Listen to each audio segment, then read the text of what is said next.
Banika. Okay. Pwersa ko kasi Kailan? hindi ko ako eh. Mm. 6 months na. May 6 months Wala na. mawawala eh. Kala mo lang yun. Pero, Hindi na siya nawala. naging consistent. Oo. Kung wala kayong mga opera before, okay. Pag natutulog, Nangangalay. nangangalay. Tapos meron na rin ako, scoliosis. Okay. Sige. Papino.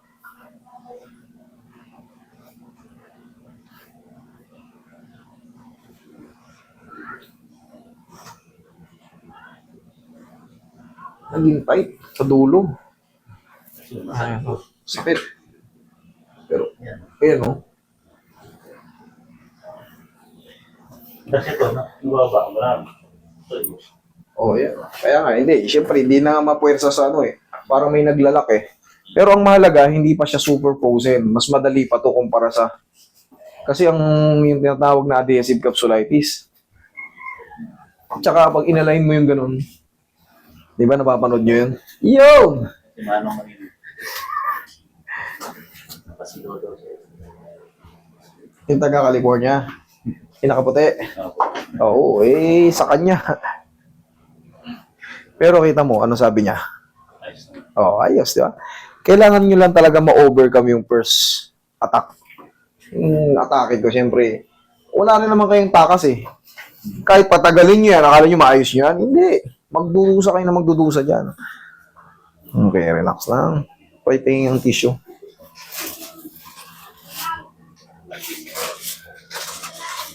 Relax lang.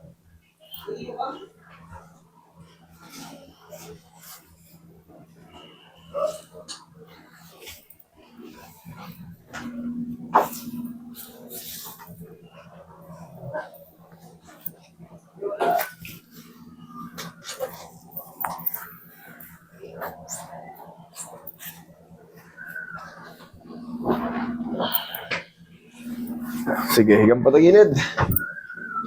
Ano sa kat, no? Yes, subarin nyo muna yung maganda yung shoes.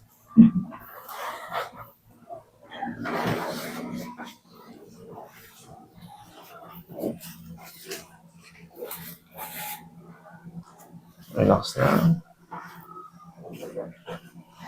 Other side. Tulog ang suffering. Naabutan mo ba si ano ron? Foreman? Hindi. Wala. Saka yung mababa. Sakit po na yung sa siya.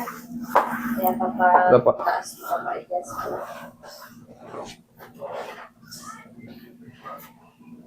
Di ba kasi pa-slope yun. Siguro linepen mo hanggang. Eh kaso gusto ko kahit nakaano na lang yun. Relax lang.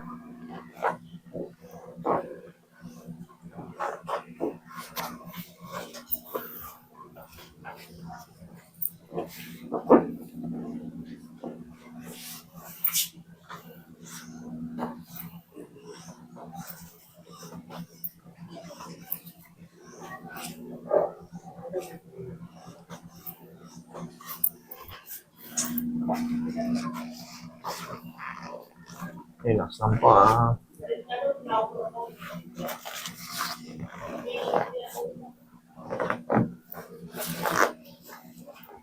Diyan lang. Isa yan. Winning clothes. Okay.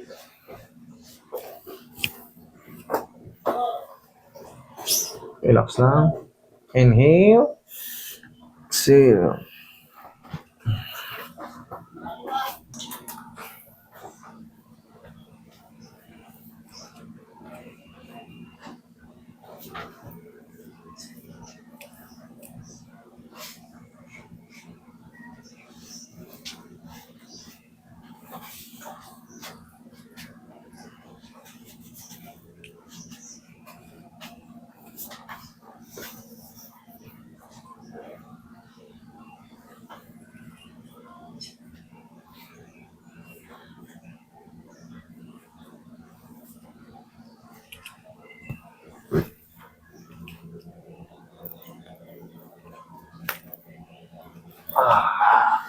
Sigaw mo lang ng Darna.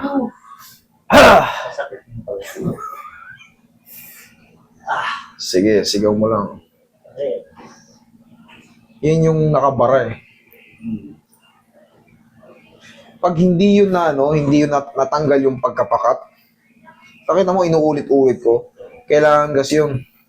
Pero hindi yun na-dislocate. Hindi yun na-dislocate, hindi yun nabasag. Alam nyo kung ano yung tumutunog na yun, yung scratching na yun. Nakapakat yung head humerus sa glenoid labrum na may sugat.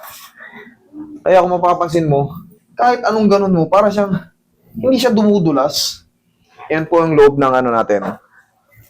Glenoid cavity, glenoid labrum, yan, magkakaroon siya ng tear in glenoid. Ngayon, para yang siyang ang tawag doon is slough tear.